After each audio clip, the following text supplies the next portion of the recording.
എല്ലാവർക്കും നമസ്കാരം. ഇന്ന് നമ്മൾ വളരെ ഈസി ആയിട്ട് 10 മിനിറ്റ് കൊണ്ട് തയ്യാറാക്കി എടുക്കാവുന്ന ഒരു ഇൻസ്റ്റന്റ് ഉണ്ണിയപ്പത്തിൻ്റെ റെസിപ്പി ആയിട്ടാണ് വന്നിരിക്കുന്നത്. സാധാരണ നമ്മൾ ഉണ്ണിയപ്പമൊക്കെ തയ്യാറാക്കുമ്പം പച്ചരിയൊക്കെ കുതിർത്ത് വെച്ച് അരച്ചെടുത്താണ് ചെയ്യുന്നത് അല്ലേ. അതിൻ്റെ ഒന്നും ആവശ്യമില്ല. നമ്മൾ അരിപ്പൊടി ഉപയോഗിച്ചിട്ടാണ് ഈ ഉണ്ണിയപ്പം തയ്യാറാക്കുന്നത്. നല്ല സോഫ്റ്റുമാണ്, ഒപ്പം നല്ല ടേസ്റ്റി ആയിട്ടുള്ള ഉണ്ണിയപ്പമാണ്. ആദ്യം നമുക്ക് ഈ ഉണ്ണിയപ്പത്തിന് വേണ്ടുന്ന ശർക്കരപ്പാനി തയ്യാറാക്കിയെടുക്കണം. അപ്പം ഞാനിവിടെ 100 ഗ്രാം ശർക്കര ഇതുപോലെ പൊടിച്ചെടുത്ത് വെച്ചിട്ടുണ്ട്. കപ്പിൻ്റെ ഒരു അളവ് പറയുകയാണെങ്കിൽ ഏകദേശം ഒരു അരക്കപ്പ് ശർക്കര ഉണ്ടാവും. ഇത് നമ്മളിനി അടുപ്പിലേക്ക് വെച്ച് വെള്ളം ചേർത്ത് ഉരുക്കിയെടുക്കാൻ പോവാണ്. അപ്പം ഞാൻ ഈ ശർക്കരയിലേക്ക് 1 കപ്പ് വെള്ളമാണ് ഒഴിച്ചു കൊടുക്കുന്നത്.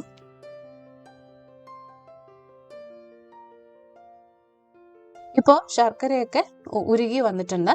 ഇനി നമുക്ക് തീ ഓഫ് ചെയ്തിട്ട് ഇത് കുറച്ചൊന്ന് തണുക്കുമ്പോൾ ഒന്ന് അരിച്ചെടുക്കണം. ഇനി നമ്മൾ ചെയ്യാൻ പോകുന്നത് കുറച്ച് തേങ്ങാക്കൊത്ത് വറുത്തെടുക്കുക എന്നുള്ളതാണ്. അപ്പം ഞാനൊരു പാനിലേക്ക് കുറച്ച് നെയ്യ് ഒഴിച്ചു കൊടുത്തിട്ടുണ്ട്. ഏകദേശം ഒരു 1.5 ടേബിൾ സ്പൂൺ നെയ്യുണ്ട്. അതിലേക്ക് ഒരു അരപ്പിടിയോളം തേങ്ങാക്കൊത്ത് ഇട്ട് കൊടുത്ത് നന്നായിട്ടൊന്ന് മൂപ്പിച്ചെടുക്കുകയാണ് ചെയ്യുന്നത്. ഒരു ഗോൾഡൻ ബ്രൗൺ കളർ ആവുന്നിടം വരെ ഈ തേങ്ങാക്കൊത്തൊന്ന് മൂപ്പിച്ചെടുക്കണം. തേങ്ങാക്കൊത്ത് ഉണ്ണിയപ്പത്തിൽ ചേർക്കണമെന്ന് നിർബന്ധമൊന്നുമില്ല. ഇത് താല്പര്യമില്ലാത്തവർക്ക് ഈ ഒരു സ്റ്റെപ്പ് സ്കിപ്പ് ചെയ്യാം. ഇനി നിങ്ങൾക്ക് കൂടുതൽ തേങ്ങാക്കൊത്ത് വേണമെങ്കിൽ കുറച്ചുകൂടെ കൂടുതൽ തേങ്ങാക്കൊത്ത് ചേർക്കുകയും ചെയ്യാം. ഇതിന് പ്രത്യേകിച്ച് ഒരു അളവൊന്നുമില്ല. അപ്പൊ ഇതൊന്ന് മൂത്ത് വരുമ്പോൾ നമുക്ക് ഈ നെയ്യോട് കൂടി തന്നെ തേങ്ങാക്കൊത്ത് മാറ്റി വെക്കാം.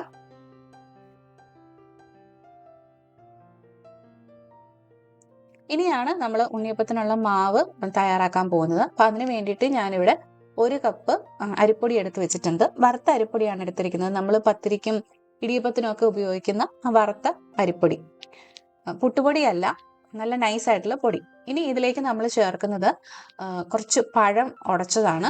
ഞാൻ മിക്സിയിലിട്ടിട്ട് അരച്ചെടുത്തതാണ്. അപ്പോൾ നമ്മൾ സാധാരണ ഉണ്ണിയപ്പത്തിനൊക്കെ ഉപയോഗിക്കുന്നത് പാളയംകോടൻ പഴം അല്ലെങ്കിൽ മൈസൂർ പഴം എന്ന് പറയും. അതും അല്ലെങ്കിൽ നമുക്ക് റോബസ്റ്റ പഴവും ഉപയോഗിക്കാം. അപ്പം ഞാനിവിടെ ഒരു 1.5 പഴമാണ് എടുത്തിരിക്കുന്നത്, പാളയംകോടൻ പഴം. അത് മിക്സിയിൽ നന്നായിട്ട് അടിച്ചെടുത്തതാണ്. അരച്ചെടുത്തതിൻ്റെ ഒരു അളവ് നോക്കിക്കഴിഞ്ഞാൽ അരക്കപ്പ് തന്നെയില്ല, അരക്കപ്പിനേക്കാളും കുറവാണ് ഉള്ളത്. അത് നമ്മൾ ഈ അരിപ്പൊടിയിലേക്ക് ചേർത്ത് ജസ്റ്റ് ഒന്ന് മിക്സ് ചെയ്ത് കൊടുക്കുക. ഇനി നമ്മൾ ഇതിലേക്ക് 2 ടീസ്പൂൺ പഞ്ചസാരയാണ് ചേർത്ത് കൊടുക്കുന്നത്. ശർക്കര ചേർത്തിട്ടുള്ള ഉണ്ണിയപ്പം ആണെങ്കിലും ആ ടേസ്റ്റ് ഒന്ന് ബാലൻസ് ചെയ്യാൻ വേണ്ടിയിട്ടാണ് നമ്മൾ ഒരു അല്പം പഞ്ചസാര ചേർത്ത് കൊടുക്കുന്നത്. ഒപ്പം ആ ശർക്കരയുടെ കുത്ത് എന്തെങ്കിലും ഉണ്ടെങ്കിൽ അതൊന്ന് മാറാൻ വേണ്ടിയിട്ട് വേണം. ഇത് നമ്മൾ നേരത്തെ ഉരുക്കിയെടുത്ത് വെച്ചിരിക്കുന്ന ശർക്കരപ്പാനി ഉണ്ടല്ലോ, അതാണ്. ഏകദേശം ഒരു 1.25 കപ്പോളം ശർക്കര പാനിയുണ്ട് ഇത്. അപ്പം ഞാനിതിൽ എന്തോരം ചേർക്കുന്നു എന്നുള്ളത് അവസാനം പറയാം. ഇപ്പം ഞാൻ ഏകദേശം പകുതിയോളം ഇതിലേക്ക് ഒഴിച്ചു കൊടുത്ത് നന്നായിട്ടൊന്ന് യോജിപ്പിച്ചെടുക്കാൻ പോവാണ്. അപ്പൊ ശർക്കരപ്പാനി ഒഴിച്ചു കൊടുക്കുമ്പോൾ കുറച്ച് കുറച്ചായിട്ട് ചേർത്തിട്ട് വേണം മിക്സ് ചെയ്തെടുക്കാനായിട്ട്. ഒട്ടും തന്നെ കട്ടയില്ലാതെ വേണം നമുക്ക് ഈ മാവ് തയ്യാറാക്കി എടുക്കാൻ വേണ്ടിയിട്ട്. ഞാൻ ആ ശർക്കര ഉരുക്കിയത് മുഴുവൻ ഇതിലേക്ക് ചേർത്ത് കൊടുത്തിട്ടുണ്ട്. അപ്പൊ നമ്മുടെ മാവിന്റെ ഒരു കൺസിസ്റ്റൻസി എന്ന് പറഞ്ഞാൽ ഇതാണ്. ഒത്തിരി അങ്ങ് ലൂസായി പോവുകയും ചെയ്യരുത്, അതുപോലെ തന്നെ ഒത്തിരി അങ്ങ് തിക്കായിട്ടിരിക്കുകയും ചെയ്യരുത്.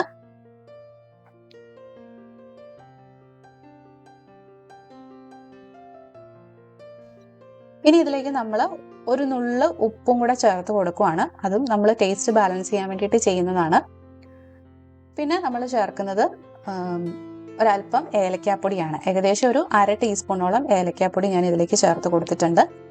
അപ്പം ഏലക്ക ഇങ്ങനെ പൊടിയായിട്ട് കയ്യിലില്ലെങ്കിൽ നമ്മൾ ആദ്യം ചേർക്കുന്ന പഞ്ചസാര ഉണ്ടല്ലോ, ആ പഞ്ചസാരയിലേക്ക് 2-3 ഏലക്ക ചേർത്ത് ഒന്ന് പൊടിച്ചിട്ട് ഇതിലേക്ക് ചേർത്ത് കൊടുത്താൽ മതി. ഇനി നമ്മൾ ആ നേരത്തെ നെയ്യിൽ വറുത്തെടുത്ത് വെച്ചിരിക്കുന്ന തേങ്ങാക്കൊത്ത് ആ നെയ്യോട് കൂടി തന്നെ ഇതിലേക്ക് ചേർത്ത് കൊടുക്കുവാണ്. നെയ്യ് ചേർക്കണമെന്ന് നിർബന്ധമൊന്നുമില്ല, എന്നാലും കുറച്ചുകൂടെ ഒരു ടേസ്റ്റിന് വേണ്ടിയിട്ട് നെയ്യോട് കൂടി തന്നെയാണ് ഞാൻ ഇതിലേക്ക് ചേർത്ത് കൊടുത്തിരിക്കുന്നത്. ഈ മാവ് റെസ്റ്റ് ചെയ്യാൻ വെക്കേണ്ട ആവശ്യമൊന്നുമില്ല, ഉടനെ തന്നെ നമുക്ക് തയ്യാറാക്കിയെടുക്കാം. അപ്പം തയ്യാറാക്കുന്നതിന് തൊട്ട് മുമ്പായിട്ട് നമ്മൾ ഇതിലേക്ക് ഒരു അല്പം ബേക്കിംഗ് സോഡയും കൂടി ചേർത്ത് കൊടുക്കുന്നുണ്ട്. ഒരു 1/4 ടീസ്പൂൺ ബേക്കിംഗ് സോഡയാണ് ഞാൻ ഇതിലേക്ക് ചേർത്ത് കൊടുക്കുന്നത്. പ്രത്യേകം ശ്രദ്ധിക്കുക, നമ്മൾ ഈ ഉണ്ണിയപ്പം തയ്യാറാക്കുന്നതിന് തൊട്ട് മുമ്പായിട്ടേ ചേർത്ത് കൊടുക്കാവുള്ളൂ. ചേർത്തിട്ട് ഒത്തിരി നേരം മാവ് വെച്ചേക്കരുത്. അപ്പൊ അതും കൂടെ നന്നായിട്ട് യോജിപ്പിച്ചെടുക്കുക. ബേക്കിംഗ് സോഡയൊക്കെ മാവിന്റെ എല്ലായിടത്തേക്കും ആവുന്ന പോലെ നന്നായിട്ട് തന്നെ യോജിപ്പിച്ചെടുക്കുക. അപ്പം ഇതാണ് നമ്മുടെ ഫൈനൽ ആയിട്ടുള്ള ബാറ്റർ. ഇനി നമ്മളിത് ഉണ്ണിയപ്പ ചട്ടിയിൽ കോരി ഒഴിച്ച് ഉണ്ണിയപ്പം റെഡിയാക്കി എടുക്കാനായിട്ട് പോവാണ്. അപ്പം നമ്മുടെ മാവിന്റെ ഒരു കൺസിസ്റ്റൻസി കണ്ടല്ലോ, ഒരുപാട് അങ്ങ് കുറുകിയല്ല ഇരിക്കുന്നത്, എന്നാൽ ഒത്തിരി ലൂസും അല്ല. അപ്പൊ ഞാൻ ഉണ്ണിയപ്പ ചട്ടി നേരത്തെ തന്നെ അടുപ്പിലേക്ക് വെച്ച് കൊടുത്തിട്ടുണ്ടായിരുന്നു. അപ്പൊ ചട്ടി നന്നായിട്ട് ചൂടായി വന്നിട്ടുണ്ട്.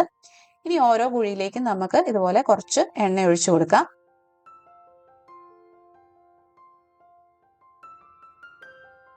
ഈ എണ്ണ നന്നായിട്ട് ചൂടായതിനു ശേഷം മാത്രമേ ഇതിലേക്ക് മാവ് ഒഴിച്ചു കൊടുക്കാവുള്ളൂ. അപ്പൊ ഇപ്പം എണ്ണയൊക്കെ നന്നായിട്ട് ചൂടായി വന്നിട്ടുണ്ട്. നമുക്ക് ഇതിലേക്ക് മാവ് കുറച്ച് കുറച്ചായിട്ട് ഒഴിച്ചു കൊടുക്കാം. അപ്പൊ മാവ് ഒഴിക്കുമ്പോൾ ശ്രദ്ധിക്കേണ്ടത് ഓരോ കുഴിയുടെ ഒരു 1/4 ഭാഗം മാത്രമേ മാവ് ഒഴിച്ചു കൊടുക്കാവുള്ളൂ. നിറഞ്ഞങ്ങ് ഇരിക്കുന്നത് പോലെ ഒഴിച്ചു കൊടുക്കരുത്.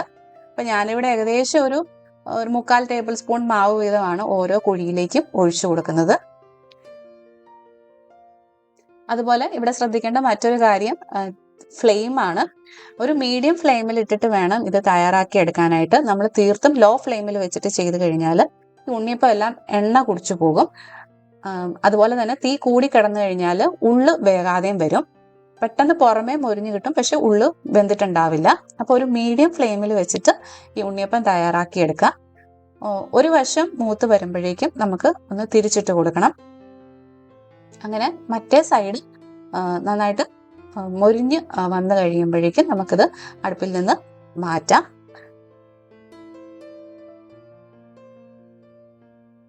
ഇതുപോലെ തന്നെ നമുക്ക് ബാക്കിയുള്ള മാവ് വെച്ചിട്ടും കൂടെ ഉണ്ണിയപ്പം തയ്യാറാക്കി എടുക്കാം. അങ്ങനെ നമ്മുടെ ഉണ്ണിയപ്പം എല്ലാം ഇവിടെ റെഡി ആയിട്ട് വന്നിട്ടുണ്ട്. പുറമേയൊക്കെ സൈഡും കൊണ്ടൊക്കെ നന്നായിട്ട് മൊരിഞ്ഞ് വന്നിട്ടുണ്ട്. എന്നാൽ ഉള്ളുകൊണ്ട് നല്ല സോഫ്റ്റ് ആയിട്ടാണ് ഇരിക്കുന്നത്.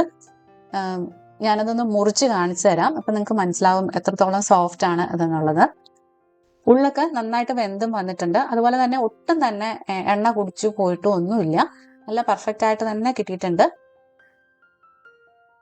പെട്ടെന്ന് തന്നെ നമുക്ക് തട്ടിക്കൂട്ടി തയ്യാറാക്കി എടുക്കാവുന്ന ഉണ്ണിയപ്പം ആണെങ്കിലും നല്ല ടേസ്റ്റിയാണ്, നല്ല സോഫ്റ്റും ആണ്. മക്കളൊക്കെ സ്കൂളിൽ വിട്ട് വരുമ്പോഴത്തേക്കും പെട്ടെന്ന് റെഡിയാക്കി കൊടുക്കാവുന്ന ഒരു 4 മണി പലഹാരം കൂടിയാണിത്.